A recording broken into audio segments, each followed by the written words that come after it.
All right, a new section now on emerging adulthood. Pretty exciting.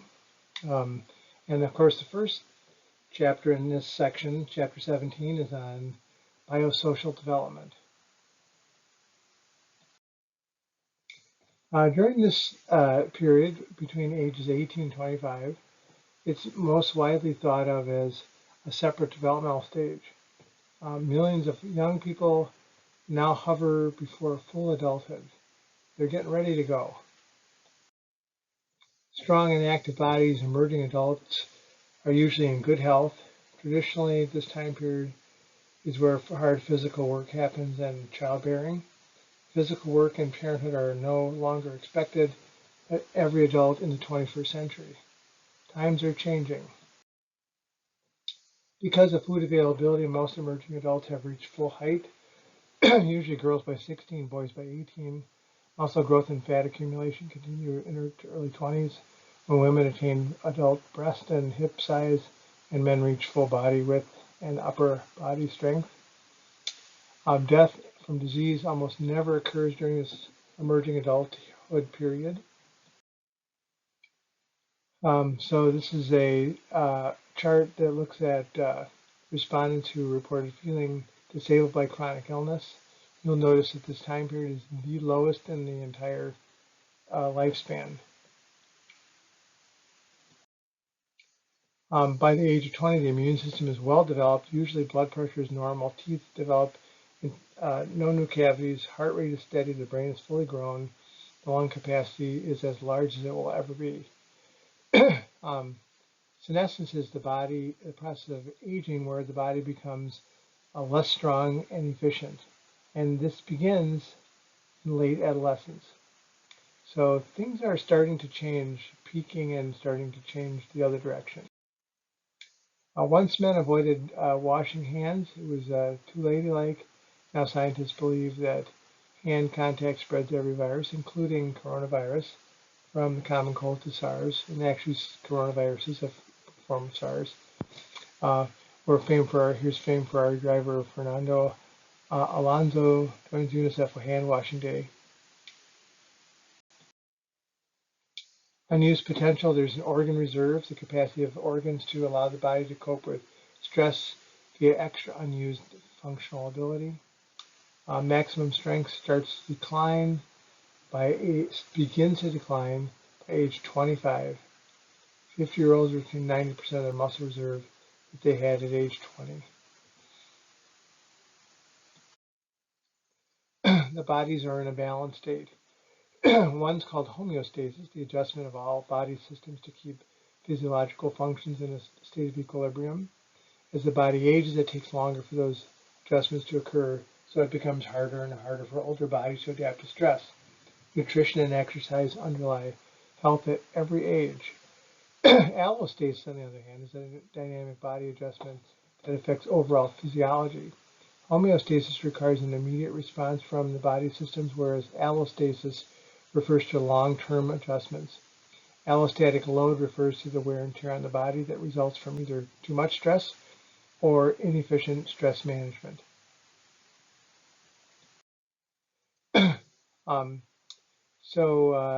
Why do developmental scientists cluster adults into chronological age groups, reporting differences between one group and another? Because age matters to adults as they journey through their lifespan. Cohorts matter. Those are the groups of people in your same age range. And maturation and experience accumulate. So there's lots of things going on with the passage of time. The interaction of organ reserve to homeostasis and allostasis. Healthy habits emerge in adulthood, affect vitality in old age. All three aspects of body functioning work well in young adults. Senescence gradually increases the allostatic load. So that's how they work together. Most emerging adults look vital and attractive. Vanity and about personal experience not readily admitted but observable. Attraction to fashion and glamorous celebrities. Money spent on fashion. Exercise motivated by the desire to look fit and attractive. Appearance concerns may be connected to sex drive or employment-seeking opportunities. Exercise is important. It reduces blood pressure, strengthens the heart and lungs, makes depression, osteoporosis, thinning of bones, heart disease, arthritis, and some cancers less likely. Those who are not fit during emerging adulthood are 4 times more likely to have diabetes and high blood pressure 15 years later. Some factors that encourage exercise, including the friendships that you have and, of course, the communities that you live in.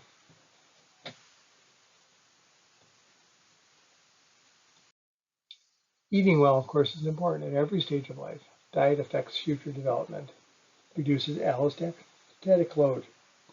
The set point, of course, is a certain body weight that a person's homeostatic processes try to maintain. If you've ever been on a diet, you know sometimes it comes in fits and starts because you're readjusting the set point. Your BMI or body mass index is the ratio of a person's weight in kilograms divided by the height in meters squared. A cardia study looked at specifics of diet matter. Fast foods, high-fat diets, and diet soda each had independent effects, and they weren't positive. Overall results affect not only body weight, but also other factors indicated by laboratory tests.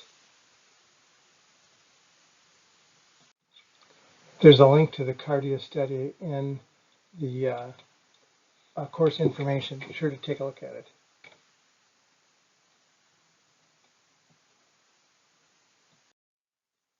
Sexual activity is especially vigorous during this time period. Sexual reproductive characteristics are produced by peak sex hormones. The sex drive is powerful, infertility is rare, orgasm is frequent, and birth is easy with fewer complications in the earlier 20s and any other time in the life cycle. These are the childbearing years. Average women in their 20s becomes pregnant within 3 months. Globalization, advanced technology, and modern medicine have combined to produce effective contraception available in almost every nation if they so desire. As fewer infants die, people no longer need to begin childbearing before 20 and have 4 or more children simply to ensure that some will survive. So this is called the demographic transition if you've had sociology. Putting off birth because of health and medical technology and having smaller and smaller families. Advances in contraception have reduced the birth rate and have also increased the rates of sexual activity. Globally, emerging adults have fewer babies but engage in more sexual activity. Half of all emerging adults in the U.S. have had at least one sexually transmitted infection, an STI. Incidentally, they used to be called STDs, but not all diseases, not all infections turn into disease, so this is a safer way of indicating this. STIs have always been present, but the rate has reached epidemic proportions due to sexual patterns. Half of all new worldwide cases occur in people younger than 26. And the best way to prevent STIs is lifelong monogamy. Worldwide, globalization fuels every contagious disease. AIDS has become a worldwide epidemic with more heterosexual females than gay men testing positive, and this is because of because of polygamy. So either more than one partner, male or female partner, can cause the spread of diseases or infections.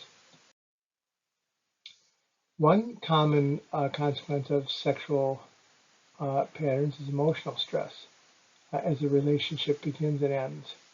Attitudes about the purpose of sex vary from one person to the next. Some people see it as reproductive, some people see it as relationship-based, and some people see it as recreation. If the partners have differing ideas about the purpose of sex or the nature of gender, emotional pain and frustration can occur. Sometimes unanticipated emotional entanglements. Psychopathology tends to emerge during this time period too. Multiple stresses happen with young emerging adults. Demands of emerging adults may cause psychopathology that when added to pre-existing vulnerabilities. Increased Psychopathology increases with emerging adults. Serious rates of mental illness is almost double that of adults over 25. One model to explain it is called the stress diathesis model, or diathesis stress model. I've seen it both ways. Views that mental illness are produced by the interaction of genes, diathesis, and stressful events in the environment and life events.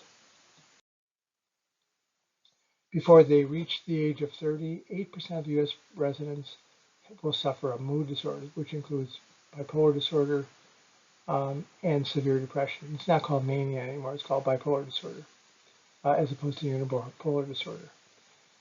Major depressive disorders is one of the most common mood disorders, especially the single episode. A loss of interest and pleasure for at least 2 weeks is the main feature. May be rooted in imbalances in neurotransmitters and hormones, but there's no concrete evidence that that's true. Anxiety disorders are common as well. Symptoms of anxiety are shaped by age and genetic vulnerability. These include panic attacks. And the last two, incidentally, are not in the DSM-5. Under anxiety disorders, post-traumatic stress disorders are considered a separate group of traumatic issues. And OCD is in a separate group as well, so that's not technically true. These are evident in about a fourth of all U.S. residents below the age of 25. Anxiety disorders are more common worldwide than depression is. Hikikomoro is a common condition among young adult Japanese. Victims isolate themselves for months or years.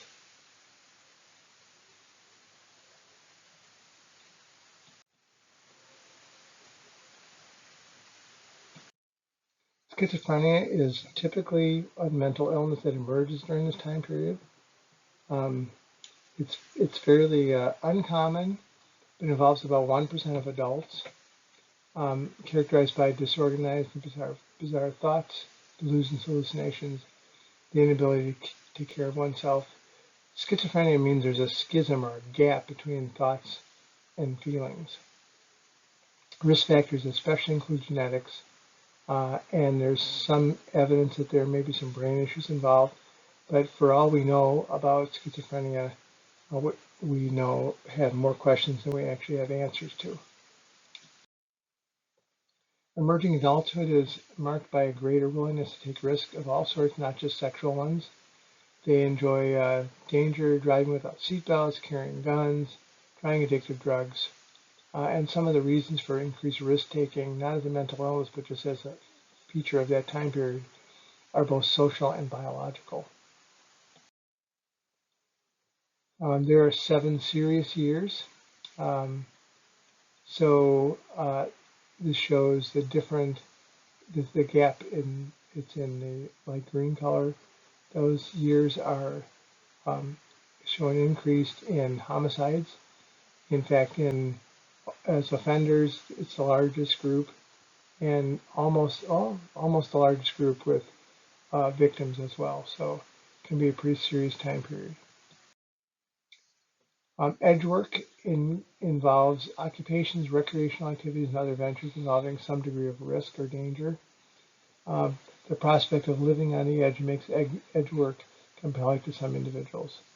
Even extreme sports, forms of recreation at apparent risk of injury or death, are attractive and thrilling as a result. An example might be skydiving, or doing something that has risk involved with it. Likewise, drug abuse and drug addiction are common. Now, incidentally, talking about the DSM-5, they don't call it either anymore. That's called drug use disorder. Drug abuse, though, is the ingestion of a drug or alcohol to the extent that it impairs the biological or psychological well-being of the user. In short, it's using a drug in a way that's unintended. Addiction, on the other hand, or dependence, is a condition where abstinence or giving up the drug produces withdrawal symptoms, and as well as an increased tolerance. What the DSM-5 does now is put them all on one continuum with dependence on one end and abuse on the other end. This just looks at substance use over age groups. But one thing that you notice, especially with the gold line, is that cigarette smoking, while it drops off, doesn't stop. And incidentally, neither does alcohol. So even people in the 65 plus range still abuse alcohol. Drug abuse is particularly common among those who die violently. In the United States, between ages 15 and 25, almost one male in every 100 dies violently through suicide, homicide, or a motor vehicle accident. About 4 times as many young men as young women commit suicide or die in motor vehicle accidents, and 6 times as many are murdered. So it's really can be a very violent time period, and some of it sparked by drug use. Social norms are, of course, customs are of usual behavior in society, like being polite and opening doors and things like that, and respecting other people. There's a strong, they exert strong influence on emerging adults, including college students. Social norm approach is a method of reducing risky behavior among emerging adults as it's based on the desire to follow social norms. This approach publicly surveys results in emerging adults being aware of the actual prevalence of various behaviors within their peer group. Base rate neglect, of course, refers to the tendency to overlook or ignore frequency of specific factors when making a judgment or decision. We talked about this in a previous chapter. And this happens even when faced with overwhelming odds. And in some ways, a large amount of this is denial. And of course, the last one is called availability error. It occurs when people remember most easily the events or people who make dramatic impact. So in a way, it's a type of neglect as well. It's looking at exceptions rather than rules. Okay, so that's all we have for the biosocial aspects of emerging adulthood.